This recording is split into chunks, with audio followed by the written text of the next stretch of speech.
Poštovani gledalci, u proteklih nekoliko sedmica smo aktivno govorili o tome kako imamo klimatske promjene, imamo probleme. Kanada bilježila nevjerovatne temperature. Evropa se posljednjih 48 sati nalazi pod ogromnim poplavama i imamo mnogo problema sa tim. Jedan od onih koji vrlo dobro znaju što se dešava sa našim klimatskim promjenama je Sir David King, čovjek koji prati klimatske promjene, radi na klimatskim promjenama, ali isto tako bio glavni naučni savjetnik britanske Vlade, pa nećemo razgovarati samo o tome, nego i o COVID-19, i o politici, i o odnosima prema i nauci i klimatskim promjenama, ali i COVID-19. Sir David, welcome again to program N1. Thank you. Delighted to be with you, Esmir. Some months ago when we spoke, we were mentioning COP26 conference, which will be held in November in Glasgow. It was supposed to happen last year, but now it looks like it may be better that is happening now. I just said that over the last 48 hours, we saw something what we are not seeing usually in London. We saw floods and cars were submerged, and situation is getting worse. So let's start from United Kingdom. Are you surprised to see these floods in London? The answer is no. We've been expecting floods of this kind. And of course, you mentioned the floods in London. We've seen very serious floods in Germany. We've seen very serious floods in Holland. And if we just go across to New York, again, very serious floods. We all know that the temperature in British Columbia and Canada has been very close to 50 degrees centigrade. Canada is a colder country, 50 degrees centigrade. And of course, the western coast of the United States, California and Oregon, they have also experienced extreme heat. Many people have died in these countries. And in essence, Esmir, I think it's relatively simple to see that these are all connected. These extreme weather events have not just happened accidentally. They are driven by what has happened in the Arctic Circle region. We have seen that the ice covering the Arctic Sea during the Arctic polar summer has been disappearing much more rapidly than the theoreticians predicted. So today, the Arctic Sea has become exposed during the Arctic summer to sunshine. It's not covered with ice in the way it used to be. And the Arctic Circle region as a whole is now heating up faster than the rest of the planet. At this moment, in the summer in the Arctic region, when sunlight is there for 24 hours a day, the North Pole is not the coldest part of the Northern Hemisphere, it's one of the warmest parts. And so what this means is that the jet stream, this wind that blows around the Arctic Circle in an anti-clockwise direction, has moved north. It's been pushed by this warmer air in the center. It's moved north and it's become distorted. And we can show that all of these weather events are due to this happening. So what is causing the Arctic Circle to warm up? Of course, it's global warming. The ice has been covering the Arctic Sea for many hundreds of thousands of years. And now suddenly there it is exposed to sunlight. Sir David, I lived in British Columbia. I know that area very well. The city of Lytton, usually at this time of the year, has the average temperature of about 25, 28 degrees centigrade. Vancouver has about 28 to 29 centigrades, but Lytton had a 49.6 in meteorological conditions, so in perfect conditions. And we saw that the entire city was gone. So should we expect to see, when we speak about the North American continent, should we expect to see more situations like this and more changes like this in that area of the world? Yes, we should. But of course, what is happening is that the Arctic Circle region has now changed the weather systems in the Northern Hemisphere. I don't think there's anyone who can predict for you how these changes will develop. But for example, one reason for this jet stream being so curiously shaped is this Arctic Sea warming.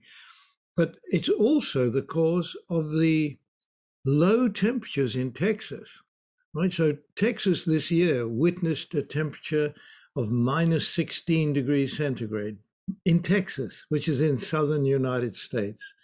So what we're seeing is extreme weather conditions that frankly none of us predicted. None of us predicted. What I would say is this is the beginning of the transition to a new weather system, not only for the Northern Hemisphere, because what happens in the Northern Hemisphere affects also the Southern Hemisphere.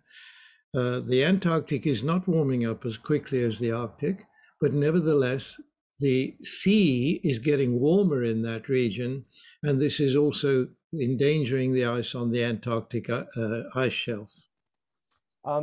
Before I ask you something about that, let's talk about Europe and these floods in Germany, Netherlands, Austria, England. Also, we saw hurricane in the Czech Republic recently. Now we have fires on Sardinia. We have fires in Spain. All those things are pointing out that we will have a lot of changes in Europe. So should we be worried that our governments and our politicians are not listening people like you and your colleagues from climate science to understand what is going on at the moment and what will happen probably in the next 6 months or a year and a half, because these changes are coming very rapidly?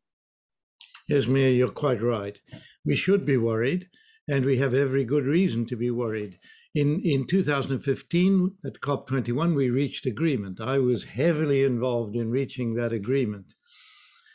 And we agreed that we would not allow the temperature globally to exceed 1.5 degrees centigrade average above the pre-industrial level. Today, we're at 1.25 degrees centigrade, and we have no sign of greenhouse gas levels decreasing. So what I would say is we need a global effort. I don't like to use the term like a war effort, but that is the nearest analogy, where all countries understand that now we have a battle on our hands to preserve the future of humanity. This is the biggest challenge our civilization has ever had to face up to.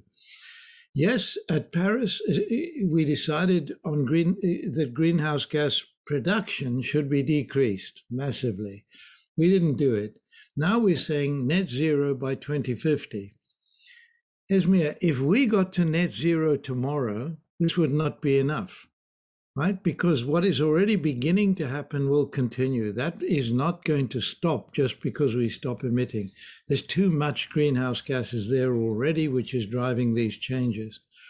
So I have set up the Climate Crisis Advisory Group, which is a group of 15 experts drawn from 10 countries literally around the world. And we are putting forward the idea that we have 3 objectives and we have to achieve all of them. We must reduce emissions rapidly. And I don't think 2050 is rapid enough, but as rapidly as possible.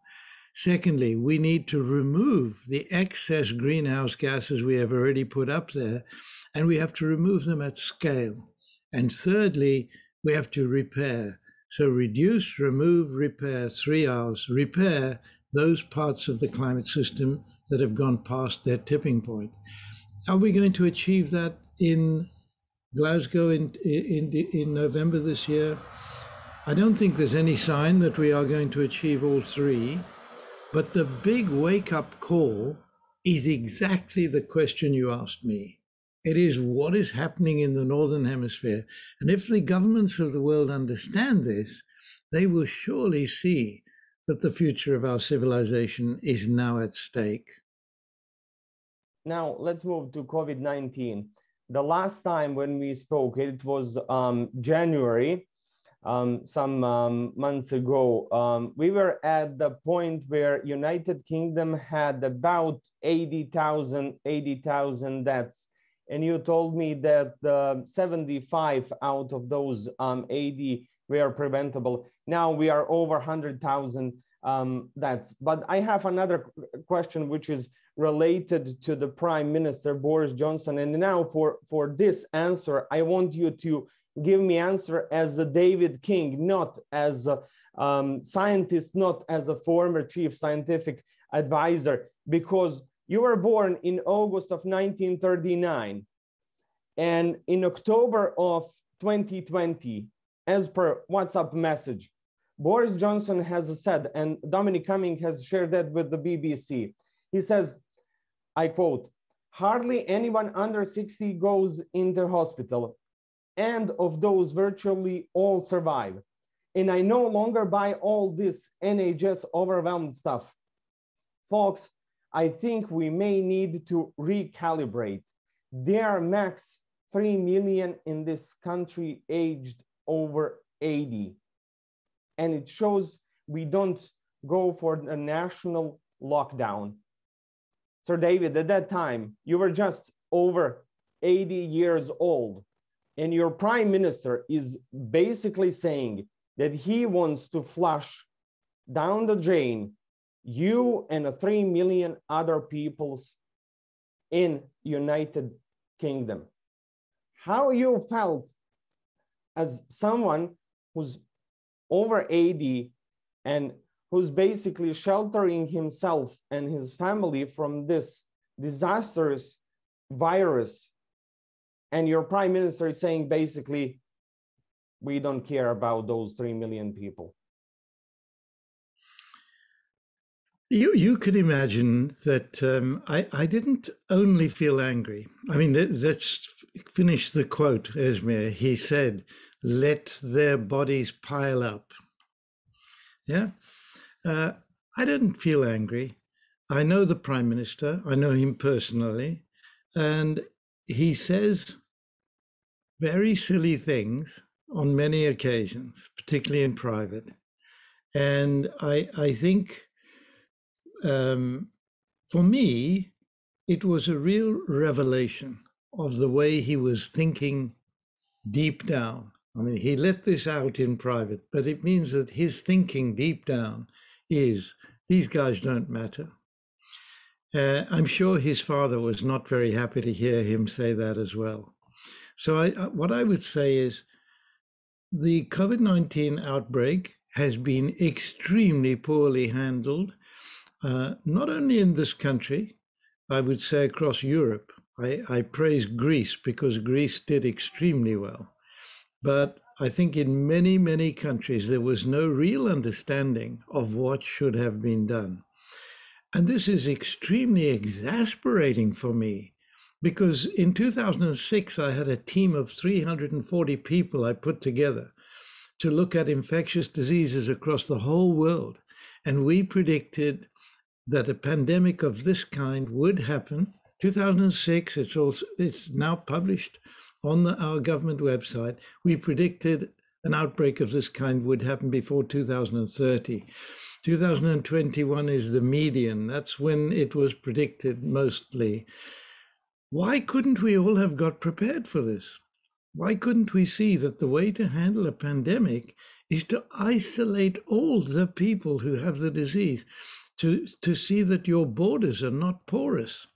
We let people travel into Britain even until March 23rd last year. We had crowds at football matches coming from Spain where the disease was already rife and so on. It's as if we were deliberately trying to get the infection across the country. And maybe we were. I think they believed in treating it like flu, that it let the disease spread quickly and everyone will become immune because they will have had the disease. And by the way, we are back there now. No one under the age of 18 can be vaccinated in Britain. And that means let the disease run amongst the children, and then it spreads into the rest of the adult population that are not vaccinated, and either you die or you are surviving, but you are safe. Can I just add one more thing, Esmir? Yeah, go ahead. Long COVID is a massive problem. What we have analyzed in this country is we have 1 million people, even more, who have long COVID. That is, and of those 385,000 have had COVID for more than 12 months. These people are really suffering, and these people are from all age groups. This disease is really terrible. It's not just killing over 80s, by the way. It's killing a vast number of others. So I think the problem is that we have not been well served by this government. But as I say, there are many other countries where they have not been well served as well. Yes, indeed. But we have this Delta variant of the virus, which is spreading very quickly. Your country is basically recording the highest ever levels, up to 50,000 a day. Other countries are also following. It looks like we haven't learned anything from the previous months and phases of this, because your country has just celebrated a Freedom Day, as the Prime Minister have called it. Other countries in Europe are also cutting down restrictions. United States are having problems with unvaccinated, and President have said, along Dr. Fauci, that this is pandemic among the unvaccinated people in the States. So should we be worried what is coming towards us from the fall and the winter of this year? Yes, we should. And let me say at once, vaccination is wonderful. It's really important, and people should get vaccinated. But in Britain, people who have been double vaccinated, they've had 2 shots, are getting the disease. And some of them are suffering quite badly from it. It's true that the vaccine is ensuring that you don't suffer so badly that you die. So the number of deaths of people who've been double vaccinated is low. But nevertheless, people are suffering from the disease even when they've been vaccinated. I think we are in for a really tough time. But at the same time, the Delta variant is so infectious that I think everyone is exposed to it. Here in Britain, actually, we have now passed the peak in the number of people going down every day. But nevertheless, we're unable to understand the following. We knew that India had this new variant of the disease and that it was traveling through India extremely quickly with a vast number of people dying. And at the same time, the British government stopped people coming to this country from, for example, Afghanistan and Pakistan, but not from India. Now, why was that?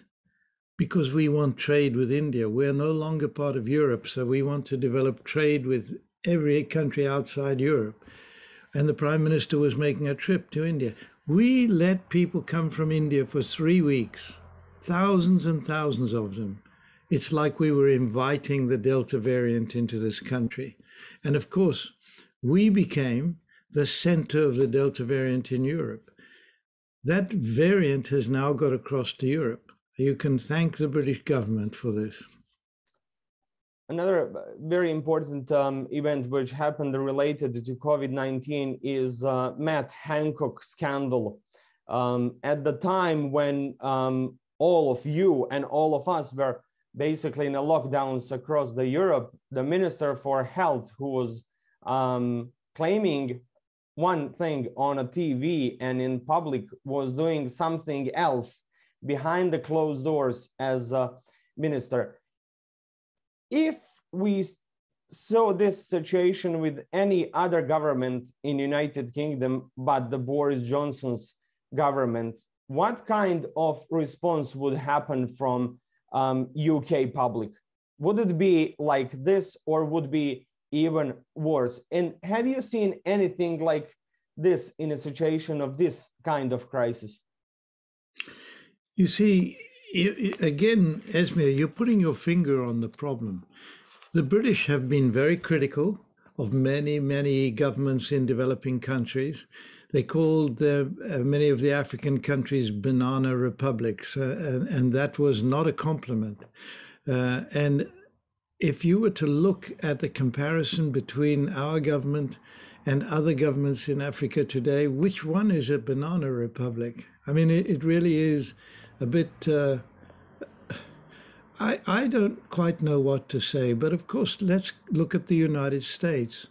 When has the United States ever had a president who came close to an insurrection, to leading an insurrection? We are in a very strange place, frankly. Globally, we are in a very strange place. And I think if I can wander along from that theme, I'm old enough to know what it looks like when a regime such as the Weimar Republic in Germany crashes to a dictator. When Hitler came in, he was one of these characters who would have been described as crazy. Right? He was extreme right.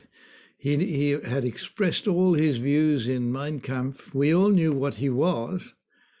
And he took over the whole country and he finished off their democracy. You would think we would have learnt the lesson from that. That democracy is such a precious thing. Right? We will need to protect it with all the effort we can. And I think at the moment I see movements that begin to look as if we're right back to where we were in 1933 in Central Europe. I hope I'm just getting this completely wrong, of course, but we really need to be much clearer about the nature of the society that we want to be. Sir David, that is basically popping up in my mind another question. Angela Merkel, who's on the one hand a brilliant scientist, on the other hand a brilliant politician, is leaving European politics after 16 years of chancellorship in Germany, and you just mentioned Adolf Hitler. Should we be, I'm not saying worried, but concerned about situation in Europe when we lose such a strong person to lead the Europe and lead the continent and lead the world politics in the years to come? Yes, is the short answer to your question. Yes, I think that Angela Merkel has trod a tightrope, right? So she has not always had a straight majority in Parliament. She brought the Greens in to run government for a while. Then she brought an opposition party in. She has managed to tread that tightrope very, very well. She allowed many people into her country when the immigration crisis happened, and she rode that one as well. She is really quite a remarkable person. I think that there is always a vacuum when someone of that stature goes. And frankly, I think that Tony Blair was a man of real stature. He made one big mistake, and that has wrecked his reputation, and that was going into Iraq with George Bush. But I do think that when Blair left, it left Britain open to the sorts of changes that have now happened. And I'm sure that we haven't seen the end of it yet. The problem when you have a very good leader and they come to the end of their period in office is always, is the vacuum too great? Have they left too big a pair of boots for anyone else to step into? And for the end of this interview, I must ask you something related to your previous function as chief advisor to the government.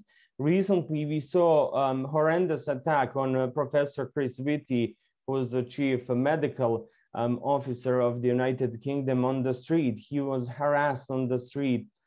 Have you ever thought that that might happen to you or any other scientific advisor to the government in your country, which was always known around the world for science and culture and some stature of gentlemanship, if I may say that.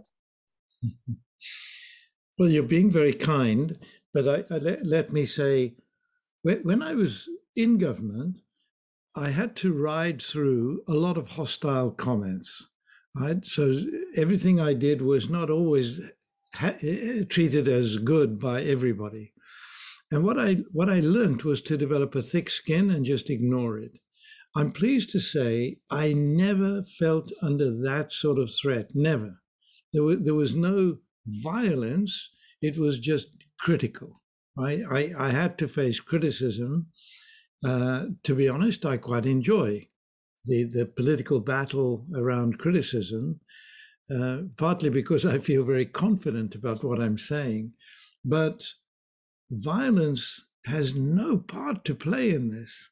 And I'm afraid that the violence also goes into the way people are talking today. I mean, I hear so much extreme language and it's hateful. It's hateful.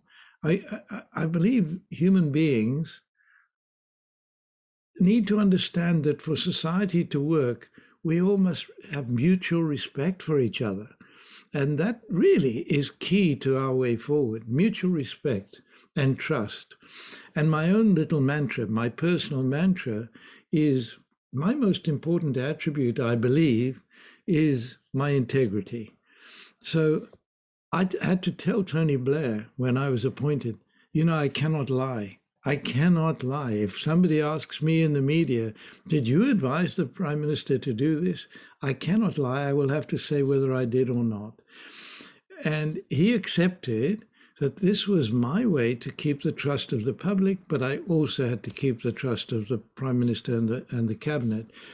And I still believe that's the right way forward. Sir David, thank you so very much for your time in this interview. Esme, it's always good talking to you. Thank you.